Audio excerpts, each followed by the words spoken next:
नमस्कार साथियों, मैं आशीष बेनीवाल, गवर्नमेंट फिजिकल टीचर। तो दोस्तों, आज की वीडियो में बात करेंगे कि आप भी 12th के बाद एक बीएसटीसी कोर्स करना चाहते हो, क्या आप भी टीचिंग लाइन में जाना चाहते हो या आप जानना चाहते हो बीएसटीसी क्या चीज़ है। तो दोस्तों, ये वीडियो आपके लिए है। दोस्तों, सबसे पहले मैं बीएसटीसी को बता दूं, इसे आजकल प्री डीएलडी भी बोलते हैं, डिप्लोमा इन एलिमेंट्री एजुकेशन, और बीएसटीसी की फुल फॉर्म है बेसिक स्कूल टीचर सर्टिफिकेट। दोस्तों, ये कोर्स 2 साल का एक डिप्लोमा कोर्स है। इसमें मुख्य रूप से 4 सेमेस्टर होते हैं।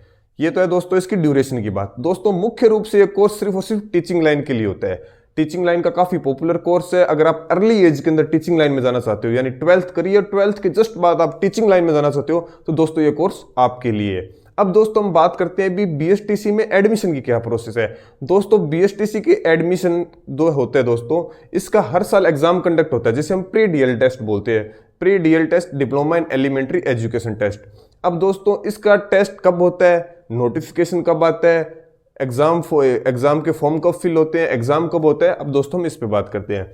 जो दोस्तों प्री डीएल टेस्ट का जो नोटिफिकेशन है, वो हर साल के एंड के अंदर यानी दिसंबर के अंदर इसका नोटिफिकेशन आता है। जो इसके फॉर्म फिल होते हैं वो मार्च अप्रैल के अंदर इसके फॉर्म फिल होते हैं। और दोस्तों, जो एग्जाम लगता है इसका मई के अंदर एग्जाम हो जाता है, और उसके बाद इसके दोस्तों रिजल्ट आते हैं।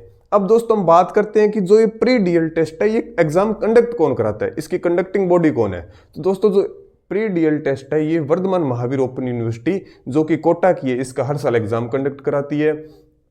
अगर आपको इसका कोई भी नोटिफिकेशन फॉर्म फिल करना है तो वीएमओयू की ऑफिशियल साइट पे आप जाके इसके फॉर्म फिल कर सकते हो। विस्तृत सिलेबस डाउनलोड कर सकते हो वहाँ से आप अपना एडमिट कार्ड डाउनलोड कर सकते हो। जो भी आपको प्री डीएल टेस्ट के बारे में जानकारी चाहिए वो इसकी ऑफिशियल साइट पे आपको मिल जाती है। अब दोस्तों, हम बात करते हैं कि जो इसका मई के अंदर जो एग्जाम है, इसके अंदर इसका सिलेबस क्या रहता है। अगर आप बीएसटीसी करना चाहते हो, कॉलेज में एडमिशन लेना चाहते हो, तो इसका क्या सिलेबस, आप क्या पढ़ के जाओ तो आपका सिलेबस होता है। वैसे तो दोस्तों, इसका ऑफिशियली सिलेबस आपको डाउनलोड ही करना पड़ेगा अगर आपको तैयारी करनी है, पर फिर भी मैं आपको एक रिकैप के अंदर बता देता हूं। तो दोस्तों, इसमें टोटल ओवरऑल 200 क्वेश्चन आते हैं। 200 क्वेश्चन जो कि 600 मार्क्स के होंगे।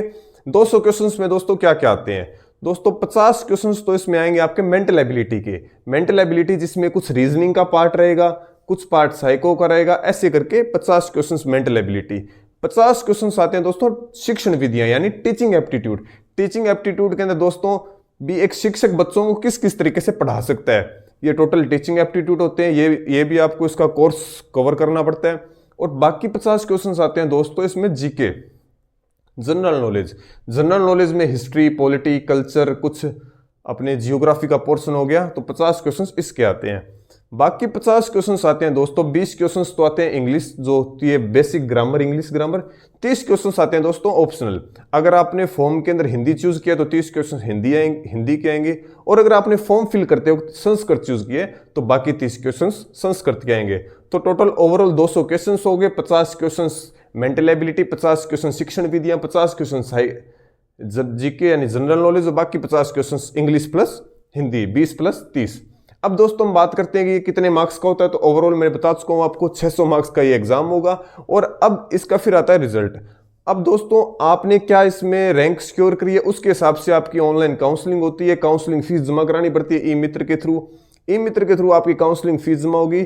फिर आपके रैंक के अकॉर्डिंग आपको एक कॉलेज अलॉट किया जाता है। अगर आप एक अच्छी रैंक सिक्योर करते हो तो आपको गवर्नमेंट कॉलेज, जिले की डाइट के अंदर भी आपको कॉलेज, जिले की जो डाइट होती है जहां टीचर ट्रेनिंग दी जाती है, वहां भी आपको कॉलेज मिल सकता है। और अगर आपकी थोड़ी रैंक डाउन है तो आपको प्राइवेट कॉलेज भी अलॉट कर दिया जाता है। अब दोस्तों, हम बात करते हैं कि ये कोर्स किस स्टूडेंट्स के लिए ये कोर्स करना चाहिए।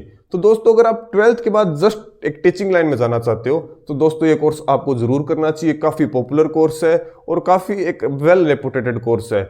सभी कोर्स वेल रेपुटेटेड ही होते हैं, पर अगर आप टीचिंग लाइन में स्पेसिफिक जाना चाहते हो तो बहुत ही अच्छा कोर्स आपके लिए साबित होगा।